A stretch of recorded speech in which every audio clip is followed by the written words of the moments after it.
E antigamente, por terem desobedecido a Deus e por terem cometido pecados, vocês estavam espiritualmente mortos. E naquele tempo vocês seguiam o mau caminho deste mundo e faziam a vontade daquele que governa os poderes espirituais do espaço, o espírito que agora controla os que desobedecem a Deus. De fato, todos nós éramos como eles e vivíamos de acordo com a nossa natureza humana, fazendo o que o nosso corpo e a nossa mente queriam, e assim, porque somos seres humanos como os outros, nós também estávamos destinados a sofrer o castigo de Deus. A segunda cegueira, que precisa da iluminação de Deus, tem a ver com a maneira, o jeitão de viver, ditado pela cultura em que nós estamos inseridos. A Bíblia diz que existe um negócio chamado curso desse mundo, tá? O jeitão de viver das pessoas. Isso tem a ver com a nossa cultura, com o nosso jeito de ser. A cultura é a maneira que a maioria das pessoas entendem a vida. Então, em cada sociedade, a gente vai ter um discernimento diferente. Então, quais são os valores prioritários dessa sociedade? Quais são os objetivos que a sociedade está esperando? Qual é a perspectiva de sucesso que a sociedade impõe? E a Bíblia afirma que não é somente a nossa mente que fica obscurecida, mas o mundo à nossa volta também fica obscurecido. Você já percebeu que, às vezes, você é forçado a sentir-se mal por fazer o que é correto? Você sabe o que é correto e as pessoas dizem, vai fazer isso? É bobo, para com isso, não sei o quê. Simplesmente porque, apesar de todos concordarem que é certo, a maioria das pessoas não praticam o que é certo, e então lhe cobram porque você está praticando o que é certo. Isso porque o Espírito que controla os que desobedecem a Deus é quem está no controle do jeitão de viver da maioria das pessoas. Há uma série de bandeiras que estão sendo levantadas no meio da nossa cultura que não vêm de Deus. A gente teve um congresso aqui de especialistas sobre drogadição. Passaram uma semana aqui. Os maiores especialistas do Brasil. Vocês não imaginam o que eles falaram a respeito, tá, da liberação da maconha, da pressão que está sendo feita para a liberação da maconha. Eles dizem assim, é a maior loucura que o governo vai fazer. Por quê? Porque é o gatilho de entrada, porque além de ser gatilho de entrada, ele provoca psicose, além disso tem outras consequências. Eles vão falando lá, técnicos, médicos, químicos, tanta gente falando, mas tem uma bandeira.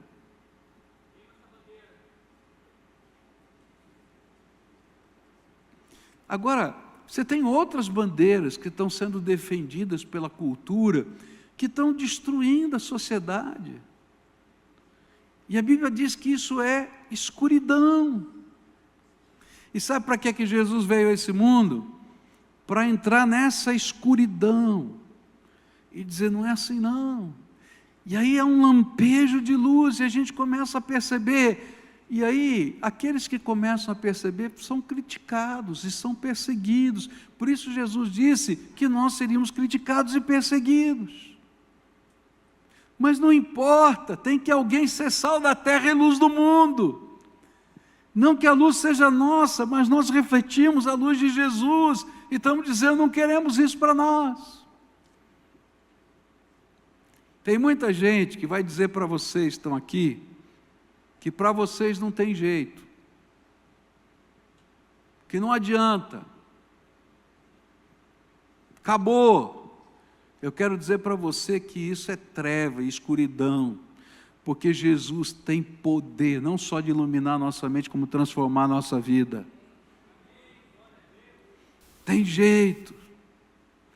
E eu gosto da palavra de Deus porque ela diz: antes vocês eram isso, agora vocês foram lavados no sangue, foram perdoados, foram transformados. E ele está falando de mim, está falando de você, não está falando só deles não. Porque um dia a luz de Jesus brilhou aqui no meio da gente, no coração da gente. E quanto mais uma sociedade se afasta dos valores de Deus, mais isso vai ficando evidente. Jesus veio lançar a luz neste mundo para que mais e mais pessoas possam enxergar as coisas da maneira como estão e como não funcionam. E quando nos encontramos com Jesus, Ele nos faz ver que as coisas que antes nos pareciam normais, de fato não são.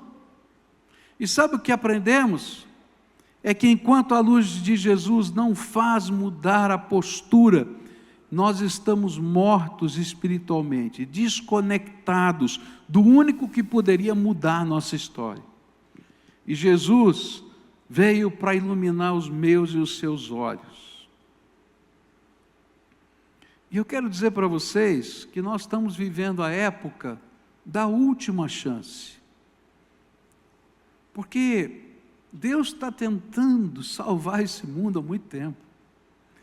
A primeira chance já passou, ela passou no dilúvio, onde Deus decidiu destruir toda aquela sociedade corrompida e violenta e começar de novo para dar uma segunda chance. E Ele deu a segunda chance depois do dilúvio. E agora é a última chance, quando Ele disse: eu vou me encarnar e vou caminhar com eles. Eu não vou só mandar profetas, eu vou caminhar com eles, eu vou tomar o lugar deles na cruz do Calvário, eu vou ressuscitar dentre os mortos, para que todo aquele que queira, que me busque, que me invoque, tenha vida eterna. E essa é a última chance, acabou. Depois disso não tem mais. E é por isso que Ele está iluminando a nossa mente, para que a gente possa entender que esses caminhos que a gente imaginava serem os melhores caminhos, na verdade, são descaminhos, são atalhos que nos levam à morte. Você já pegou um atalho ruim?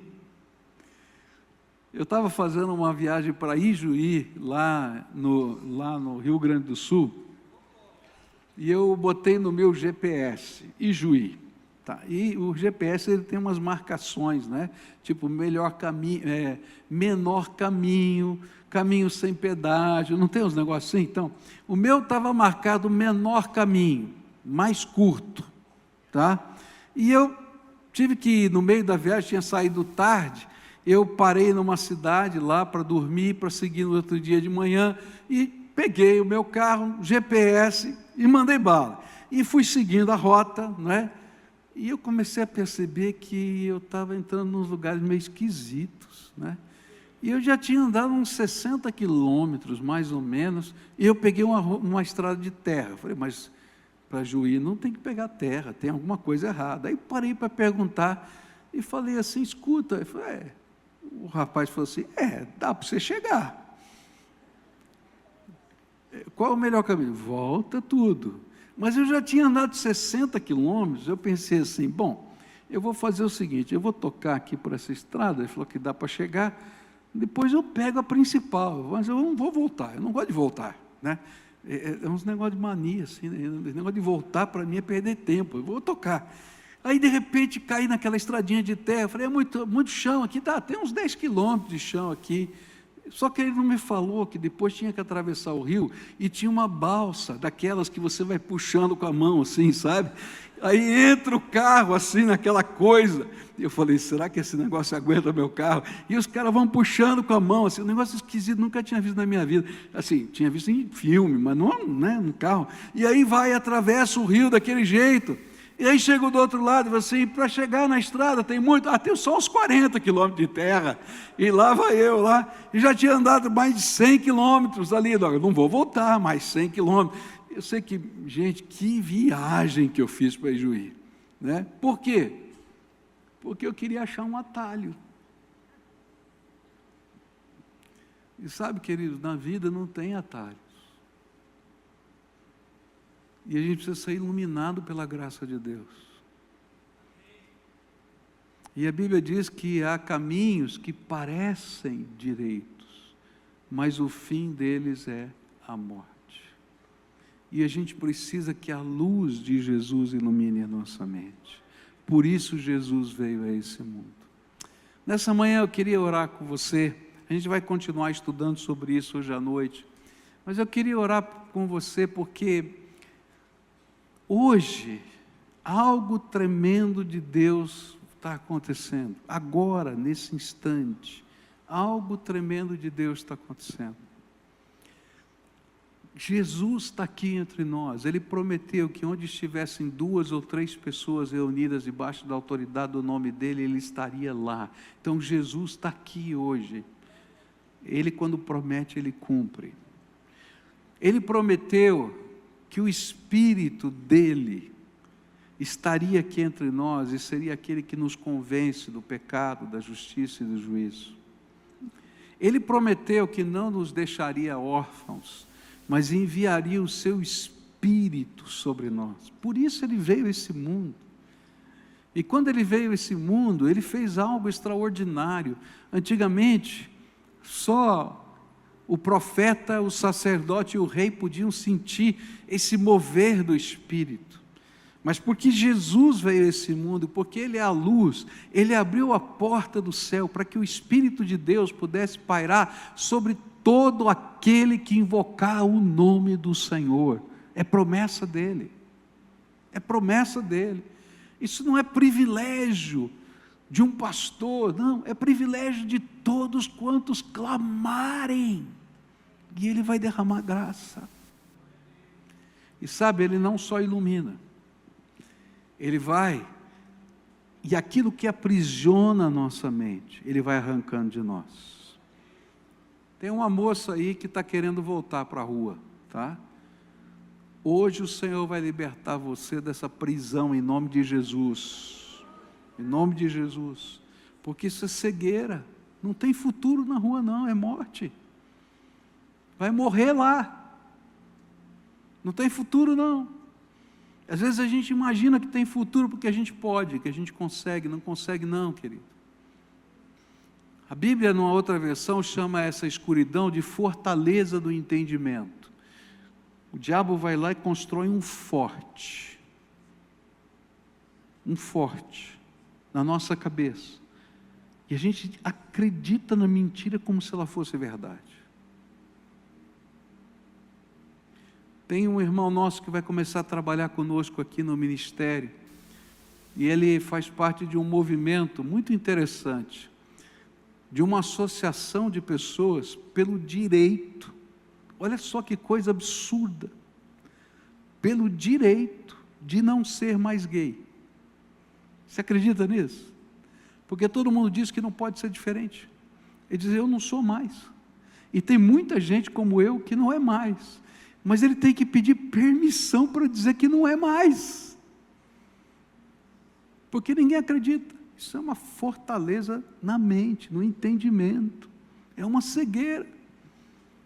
Porque o homem pode escolher o rumo da vida dele, para um lado ou para o outro. Em qualquer sentido. E com a graça de Deus a gente é vitorioso.